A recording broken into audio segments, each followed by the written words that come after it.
When you see the title of this video, what do you think of? Well, the best coaster out there is probably Steel Vengeance, or El Toro, or Skyrush, or something like that.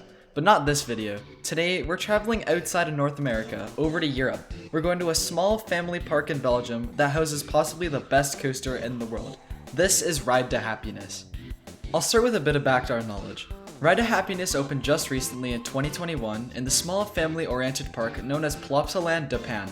The ride was built by Mach Rides and is one of the two extreme spinning coasters out there, the other of which is known as Time Traveler, located in Silver Dollar City and opened in 2018. This is a launch coaster featuring two launches, reaching a maximum height of 108.3 feet or 33 meters, reaching 55.9 miles per hour or 90 kilometers per hour, has a track length of 3,018.4 feet, and contains a total of 5 inversions.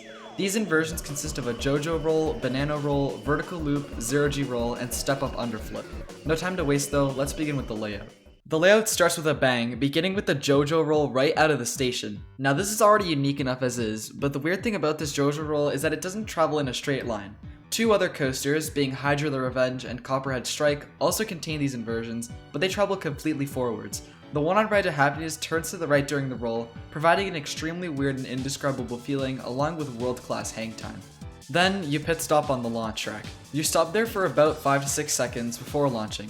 Now, this launch isn't great. Like any Mach coaster, the launches are meant to get the train up to the target speed reliably rather than forcefully. Now this launch does look a bit better than other Mach launches because you are spinning, but it's still nothing to shout at. Next, you shoot up right into the weird top hat element. In the front, you get a crazy pop of ejector going up, and in the back, you get a bit of floater. Now the pull into this is also crazy intense. I think it pulls something like 4.5 G's of positive force, and you really feel it.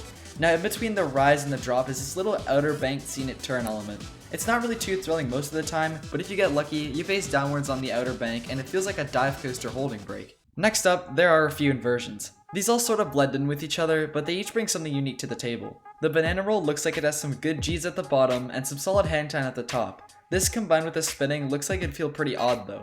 The vertical loop afterwards feels extremely similar to the loop on Time Traveler, the other extreme spinner, having good G's at the bottom and some good hang time at the top. And then, probably the best of the three inversions is the zero-G roll. This roll looks like one of the best zero-G rolls out there. The reason for this is that it looks like it's taken with just the perfect amount of speed to have a good balance of lateral whip and floater airtime. This sort of reminds me of the Skyrocket zero-G roll and is probably one of the best inversions currently available. That mixed with the spinning would just be crazy. After the roll is probably the only dead section of the ride. It's this weird S-hill element that looks pretty forceless. It starts with a twist to the right and then abruptly twists to the left. There look to be some good laterals, but no negatives or positives. The elements also pace pretty laughably. Now the ride isn't paced all that well considering that there are some hang time moments, but this is just slow and forceless. Now there's the second launch. Now this launch isn't all that forceful, but combined with the spinning, it's still pretty fun. But that's not all. This launch is also like Copperhead Strike's booster launch where it has an airtime hill built into the launch. This creates some good floater airtime with the train rapidly increasing speed. Then, there's by far the most interesting part of the ride. This is the quote-unquote step-up underflip. Now, I really don't think this classifies as a step-up underflip and is rather just an upwards roll. This roll looks really weird. It looks like Iron Rattler's Heaven roll, but I think it'd have more lateral whip than airtime. Then, there's like this weird non-inverting wing over drop. It's weird, but it looks pretty cool, and looks like the pull on the back car would be insane. The next element is kind of unimportant, being this helix. The helix circles around a particularly good looking section of the park, but looks pretty forceless, kind of like the Candemonium helix. Fun, but not intense by any means. But this ride definitely ends with a bang, having two back-to-back straight ejector hills right into the brakes. These hills look downright violent. They look like something you'd find on an RMC like Twisted Timbers. There's a G-force POV which shows these hills pulled something like negative 1.1 Gs and negative 1.2 Gs respectively, which are pretty strong, especially while spinning. Then you fly into the brakes, which ends your ride. But that's not all. There is a little more to this coaster. Firstly, the color scheme looks really good. The dark reddish brown track goes very well with the white supports.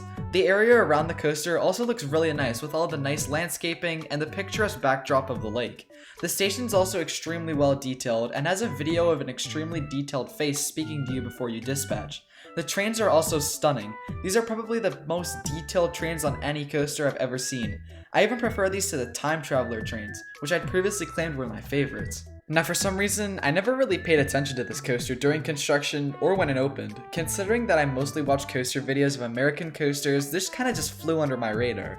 Then out of nowhere, I saw some reviews flying around my recommended and decided to watch them. As soon as I saw the layout in full, I knew that I had to make this video and bring more attention from North American enthusiasts to this ride. If you're able to go to Europe, you need to get to Belgium and ride this world-class coaster. Anyways, thanks for watching, please subscribe to the next video, bye.